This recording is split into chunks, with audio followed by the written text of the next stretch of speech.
Hey up everybody, welcome back to the Aldo Cycling YouTube channel, where today we're going to be talking about the VELOGAMES Milano Sanremo, the first monument of the season, and therefore a very big point scoring opportunity for us all. Of course, if you're not aware, this is a category 1 race, which means that the winner gets 600 points, which is double what you would have got for the winner of Milano Torino the other day, which is Alberto Bettiol. Hopefully you guys watched that video and took on some of that advice. But let's talk about Sanremo. So, of course, Pogacar, Van der Poel, lots of question marks, to be honest with you. And I'm still not entirely sure how I think this race is going to go. I think that Tadej is a very safe option for you to be going with. Makes an awful lot of sense because he has done very good in the previous few editions that he's done of this race.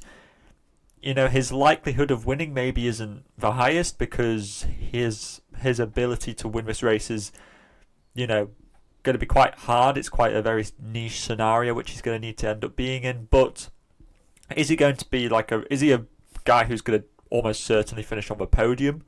Yes, especially if he gets away with even just like one or two people. So I think Tadej is a really safe option and I would recommend him highly.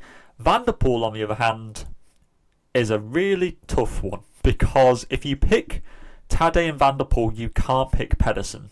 So that's a bit of a problem for me because I really like Pedersen for this. You can swap Pedersen for a 24 credit rider, but we'll get onto them in a minute. Back to Van der Poel. Of course, he's done no racing, which is a bit of a problem. Last time he did this, he came third, so therefore he is, he's got a proven record of not needing racing to do well in this race, and that was that was on the back of an injury. He's the world champion. He's a defending champion of this race. He does make a lot of sense, and I think that Tadej. I think if it came down to those two, Van der Poel wins, but I think that Tadej's got a more higher likelihood of just being on the podium. Van der Poel, I don't know why, but I've got this envisionment of him just doing badly for some reason, just based upon the fact he's done no racing, but there's no real logic behind that. So I think that they're both good options, but it really does limit the rest of your team. Pedersen, I do really like. The way that this race goes, Pedersen has finished 6th place in the last 2 editions, and that's because a group goes away, group 1 containing, even if it's just like Van der Poel or Van Aert or whoever the hell it is, and then Pedersen's always in group 2 and he always does quite well from group 2, which means that he usually gets, he's got 2 6th places. Can he take the step up this year and join that group 1 with Tadej and Van der Poel? I think he can, and I think that if he does stick with those guys, he's going to beat them in a sprint. So I really like Pedersen to win this race, actually. I think he's been looking on fire this year. Probably the strongest Pedersen I've ever seen, dare I say. And I think he's got a really good team. So Pedersen, I think, is a really good shot. And I think, you should probably quite strongly consider trying to get Pedersen onto your team. But I can understand if you don't want to because you think he's just going to be a sprinter. There is Milan here as well, Jonathan Milan, who's looked really good. And if Milan ends up in that second group, will Pedersen pull for him? Maybe. So that's a bit of a problem that could detract you from picking Pedersen. Very similar for Laporte. Ganna, I wouldn't be picking, even if he did finish on the podium in this race last year. He hasn't shown the form. Philipsen, again, I just think he's going to be in that group 2, which therefore means that, I'd rather pick Pedersen for the shot of him getting into group 1 than Philipsen for being an absolute certainty of group 2 in sprinting. I think Philipsen could definitely come top 10, but I think that Pedersen has a better shot of finishing top 5. Ganna, like I said, no. Hershey's a domestique, so no. Coy, again, probably a no from me. He is a little bit versatile as a sprinter. We saw that in Paris-Nice, he climbs pretty well, but I just don't even really see him being in that group 2. I think that Philipsen's a better shot if you can get him into your team. I think that the safer choice would be Laporte. If Laporte isn't in group 1, he'll almost certainly be in group 2, and he'll do really well in the sprint there. He is probably the leader for this Melissa bike, considering that there's no Wout van Aert here, so I really like Laporte for this race. I think him and Pedersen are maybe going to be a little bit underrated, and I think they could certainly be the guys to take that step up and enter that Pogacar and Van der Poel realm. As long as they can stick in the wheels of a Poggio, I think they're a really good shot of winning. I guess they could win this race. Mohoric, previous winner. I think his problem again is just, when the attack goes on the Poggio, is he going to be able to follow that? I'm not fully convinced. He will gain time back on the descent, so if he is gapped by just a few seconds, he'll likely make it back. Can he then do a bit of a Stuyven and win this race? Yes, I suppose he could. And he's been in good form this year. He's actually had some pretty decent results. So I think that there's no reason to not go with Mohoric, but I can understand you might want to pick somebody like Laporte, might be a bit of a safer choice, especially if there's a bit of a sprint. Pidcock is a bit of an enigma. He has been in decent form this year. Opening weekend he was good. He was pretty decent at Algarve. Tirreno, he was not bad as well. He's a good descender, and he could certainly make that first group, but I just have this envisionment of him being dropped. Like he does have a tendency to just lack just a tiny bit just to hang on to those wheels of Pogacar. So I am a little bit nervous about picking Pidcock. I think that picking Laporte is safer, but I think that Pidcock is a bit of a high risk, high reward option if you want a little bit of a differential. For sure, I think that Pidcock could be like the big guy who not a lot of people will pick, but has a big upside of maybe being like a podium, if not a top 5. 22 credit riders, none of them really entice me, in all honesty. I think they all have a downside. The Quick Step boys just haven't been very good. Neither have the Jayco guys. Binny, therefore, makes the most sense. Even if he hasn't been brilliant so far this year, he has been better than all the other guys. So Binny's the best 22 for sure. 20 credit riders, Demar, Christoph, Kung, Trentin, Wellens and Stuyven. I'd say the best ones Trentin, to be honest with you. I don't see Demar and Christoph and Kung being that good. I think that Stuyven's a domestique, and I think that Wellens is a domestique, so therefore Trentin makes the most sense. 18 credit riders, got Kuznetsov. I think he's pretty good. I'd say he's probably the best 18 credit rider you could go with, considering that he has been more consistent this year. Usually we get a very inconsistent Kuznetsov. He does really well in some races and really bad in others. So I think that Kuznetsov makes more sense than, Sonkrau and Ulissi, who are just going to be domestiques. And Zingler, who didn't make even like that front group or the second group in Milano Torino, and that's a red flag to me. So I'm not going to be picking Zingler. On the other hand, you got Bettiol, who did win Milano Torino, incredibly good form. I see him being in that second group and sprinting for somewhere around the top 10. 10th place plus or minus 2 positions pretty much is where I see Bettiol being, which is pretty strong. Del Toro, I didn't realise that Del Toro was on my star list. Either way, he is just going to be a domestique, unfortunately. So I don't see him being too great, but he could get assist points, which is nice. Krakovsky, previous winner from the best edition of this race, 2017. That was absolutely the best finish of this race I've ever seen. But no, he will be a domestique. Lamperty's really good. Oman, he was a fantastic climber actually at Oman. Some of those stages he was really doing fantastic work, and I think he's got the best shot of the quick step guys of getting the best result. Oliver Narsson, very good at opening weekend. Again, he DNF'd Paris-Nice, but him and Kuznetsov provide some really outside options, and I think one of them will be inside the top 10. I just don't know which one it will be. I'd say it's more likely to be Kuznetsov, but I think that Narsson's got a good top 15 chance.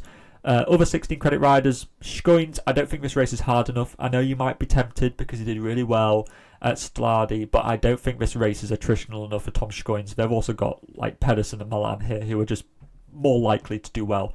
So I don't think that Schoins is the best choice. Corbin Strong, equally, I don't think has been looking fantastic this year. Turnison will be working for Binny. Van Hills, I guess, makes the most sense considering that he has been in great form so far this year. So Van Hills, probably the best 16 credit rider, I think. Alongside Lamperty and Bettiol, those are the best 16 credit riders. I think all the other ones are just a bit meh. 14 credit riders, Milan, if that's your kind of vibe, if you think he's going to be in that second group, or he might be in the second group, in which case he might sprint for a top 10. Piffy, very similar. he should be in that second group and should sprint for, or be in the contention for a top 10 as well. So those two make the most sense as a 14 credit rider. You got Velasco, who will be like a top 20. Vandenberg kind of similarly as well, although he wasn't climbing very well at Milano Torino either. So again, bit of a red flag, very similar to Zingler. 12 credit riders, not too many, which really kind of catch my eye, to be honest with you. Maybe Moscon as an absolute Hail Mary, or Serrano for Movistar, because Movistar don't really have a leader in this race. I don't think I've seen Arambaru anywhere. 10 credit riders, you've got Laurence, which is pretty decent for potential assist points on Van der Poel, as well as maybe a top 25, top 30 possibly. Chris Neylands, honestly, I think is a bit underrated. He's been looking really good so far this year. Israel with Corbin Strong not looking that great. I think that Neylands is a great choice. You know, he set up Nibali back in, 2018 basically. So I think that Neylands could be a top 15 candidate. He could just like sitting in that second group and kind of sprints okay for, like a classic star rider. And then you've also got Kevin Vermarker, who was 5th place at Milano Torino, who I did give a bit of a shout out for. So I think that Vermarker, he is the best choice for DSM. Absolutely. They even say it in their press release. So he is the man for them. 8 credit riders, to be honest with you, I like none of them, to be honest. I think maybe Oldani. If Zingler's not great, Oldani in Italy could do something, but that's a real Hail Mary. So you're really looking towards the 6s. And, there are some. Canal, I've said this guy's name so many times the last few weeks, hyping him up. And he usually finishes top 30 in races. So I think that Movistar, without a clear leader, Canal could certainly do something again in this race for maybe a top 25 at best. You've got lots of guys for assist points, but honestly, in a 6 credit rider, you're probably looking for a bit more than just assist points. The best one is Meyerhofer by far, considering that he is just an insane rider. He's done so good so far this year. I honestly would have priced him at maybe 8 credits. So I think that 6 credits is a nice little bit of undervalue, which maybe you could exploit. So Meyerhofer for sure is the first 6 credit rider you should be considering.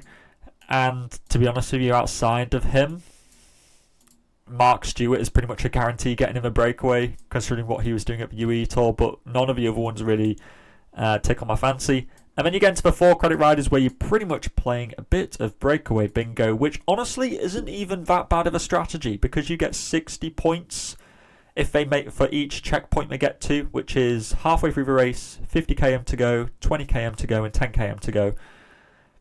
Realistically, they will only make it maximum to 50 kilometers to go, so they could get 120 points.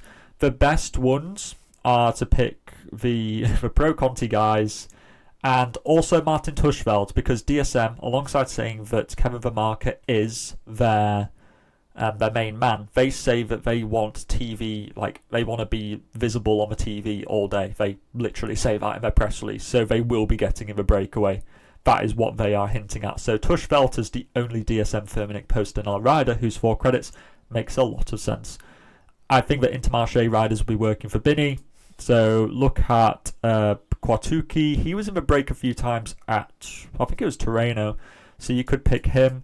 Manilo Moro, because Movistar don't have a big leader in this race, you could go for him. You could go for Wiederberg, because Christoph and Van Onschot probably don't stand that great of a chance in this race.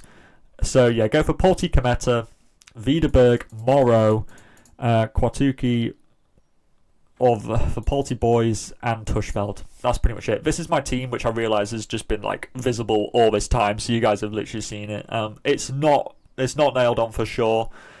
I am very tempted to go with Van der Poel instead, and then go, instead of a marker, go with just a 4 credit rider like Wiederberg. You could do that, so you've just got 3 big guys in there. Alternatively, you could not go with Van der Poel. You could swap him down for Laporte. Oh, not Laporte, because I've already got him in there. But the problem comes is that then where do you put all these points? Do you put them into... Do you try... I know we're short of budget here, but do you try and get Piffy on? Do you even go with Pogacar? Do you go with Pedersen in there as well?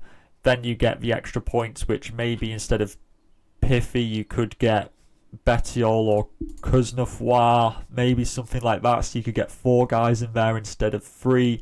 Personally, I just like the certainty of having Pogacar and Van der Poel in there, but I really want Pedersen, so that's where I'm kind of in a bit of a dilemma, is that I can't have the 2 really big guys and Pedersen. I would have to sacrifice Pedersen for either Pidcock or Laporte, which could work out well. We'll have to wait and see. But let me know what you're thinking in the comment section down below. Van der Poel, Pogacar. I want to know what you guys are thinking in terms of teams. And also, later today, this evening, we're going to be recording an I'll Do VELOGAMES podcast with Dan and Pedro. So we will be getting a bit of a back and forth conversation going as to what we think are the best riders. So that'll be coming out tomorrow. This video, of course, will be coming out today. So be sure to put all your teams in the comment section down below. Come back for that video, and all that is left to say is to stay safe out there, and I will see you in the next video. Salut.